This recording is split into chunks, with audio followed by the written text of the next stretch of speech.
So today we're going to talk about product strategy, and there are a bunch of different pieces of product strategy. There are a lot of different moving parts, and I want to talk specifically about the origin of a company or the origin of a project. And there's a lot to know about it, but I also have found that there's some ways that I think about things that haven't been super well articulated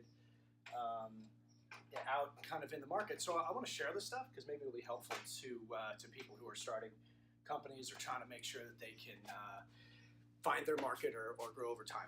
So let's start from a really simple perspective.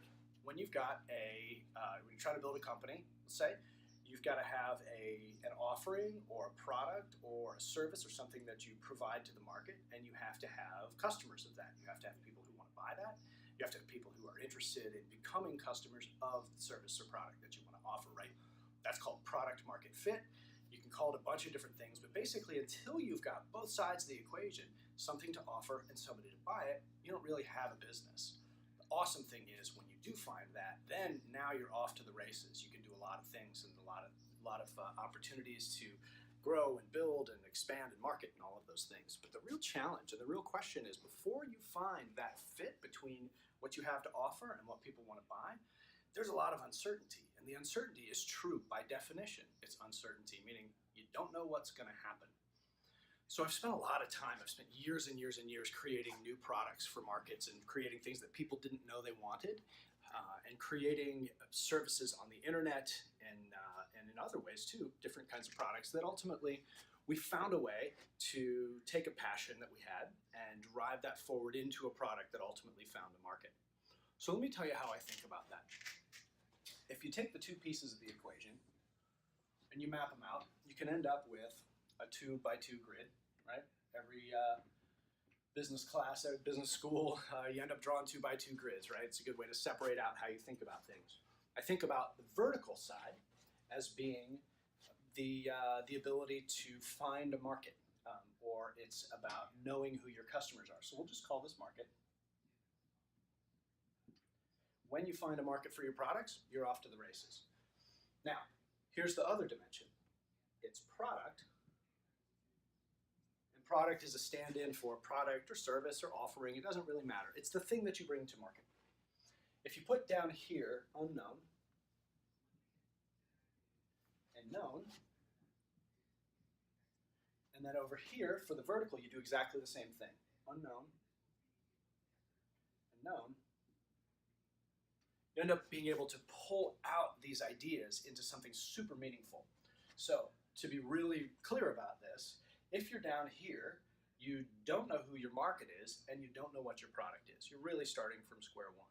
If you're all the way over here, you know your market and you know your product. So you've got that fit and you're off to the races.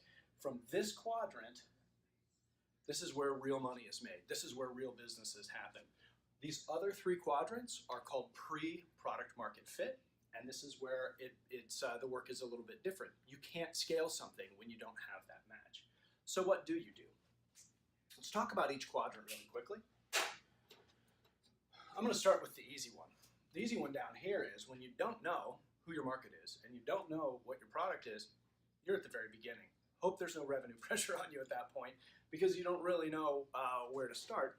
I'm going to tell you exactly how to do it. You have a choice. You can start by understanding your market, or you can start by understanding your product.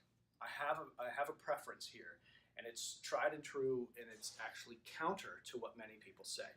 If you start with the product, right? The story is I had a vision of something that should exist, and I willed it into being. That's crap, right? The world doesn't work that way. The stories of where that happens are like lightning strikes, right? The real way it happens is you find a market and then you find a product to match it. And let me tell you why. In the world that we are today, it's possible, especially with technology products, to create anything in the world. And in fact, you can get, if it's a physical product, you can find a bunch of different substitutes. You can find knockoffs from other parts of the world. Like anything in the world can be built. You can spin up a new social network just like Facebook immediately. It would take like an afternoon for me to create a Facebook knockoff with available tools and probably $50, right? So creating a product is not a big deal. Finding a market is a giant deal, right? finding a market, finding the people who are going to want what you have to offer in the way that you want to offer it, with the branding that you want to offer, that's really hard. So if you start down here with the unknown and the unknown, where do you apply your effort first? Absolutely, you start by finding a market. And there's another reason too. The difference between knowing your market and not knowing your market, I consider that to be two things. There's two sides to it. One is quant. Are there enough people in the market? Is there enough stuff? Is it just a large enough market that people are going to spend money and you can target them and you can access them? That's kind of the quant side. That's traditional marketing. There's also a measure of passion. Who do you want to serve? And I think that's a giant question. Who do you want to serve when you get to the tough part where you're struggling for revenue, you're struggling to make payroll, you're struggling to find scale? That's where you have to draw on the things that are meaningful to you and your passion. So if you start down here not knowing who you want to serve and you don't know what you want to serve them with, if you start by moving up to this box so you know the market, you're off to a great start, because again, you can build anything you want once you know who you want to serve and you can find creative solutions. Let's go down here to this box. This box where you have a product that's known but your market is not known. The biggest thing I can tell you here, let's see if I can draw it, is a giant stop sign, right? Stop. If you're building something and you don't know who it's for, stop. You're wasting your money, you're wasting the time. The first thing you have to do is go over here and start that process of trying to find a market, right? If you have a product that you don't know that people want, your time is not best spent continuing to iterate that product. You need to stop. It's called a pivot. You can call it anything you want, but the answer is go back and find the people. Now you don't start with a completely broad market, that's a white sheet. You probably want to start by finding a market that's somewhat relevant to the solution you want to provide. But still, the work is not about building the product. The work is about finding the market.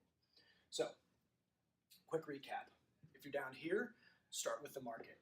If you're looking for a market, do the work to do the quant to make sure that there's a market there, make sure it lines up with your passions. Third piece is absolutely stop. If you have a product but no market, don't waste any more time. The stories about people imagining beautiful futures and making it happen are few and far between, and the truth is most of them are crap. It doesn't work that way.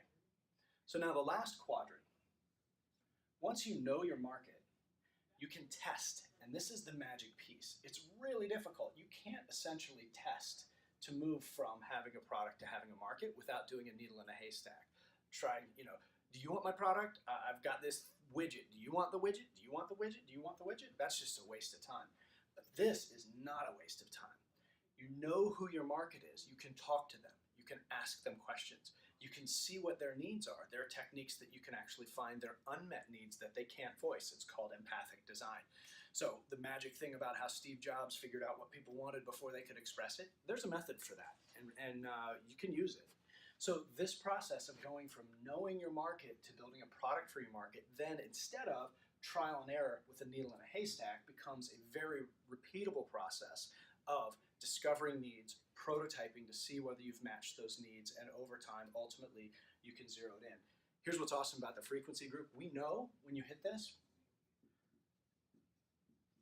because we have the 8-second rule. The 8-second rule says people in your target market know exactly what the product is and they fall in love with it within a very short period of time. We put 8 seconds on it. There's science behind it, but it's a little bit squishy. The point is, you found product market fit. When people know what your product is and they love it, then you get net promoter scores that get higher. You get marketing dollars that are cheaper because people can tell each other what they love about it. So that's where we want to go. Thanks for listening. I think this is actually hopefully insightful to all of you who are trying to figure out what to do at each individual stage, kind of where your company is. If you have any questions, if you want to dig deeper, please let me know. I'm Jerry at frequencygroup.com, Gerry at frequencygroup.com. Would love to talk through this with anybody who's struggling in any one of these quadrants. I've spent a lot of time in all of these, and actually when we get from this one going forward to fine-tuning a business over time, lots of experience there. That's it. Thank you very much for listening.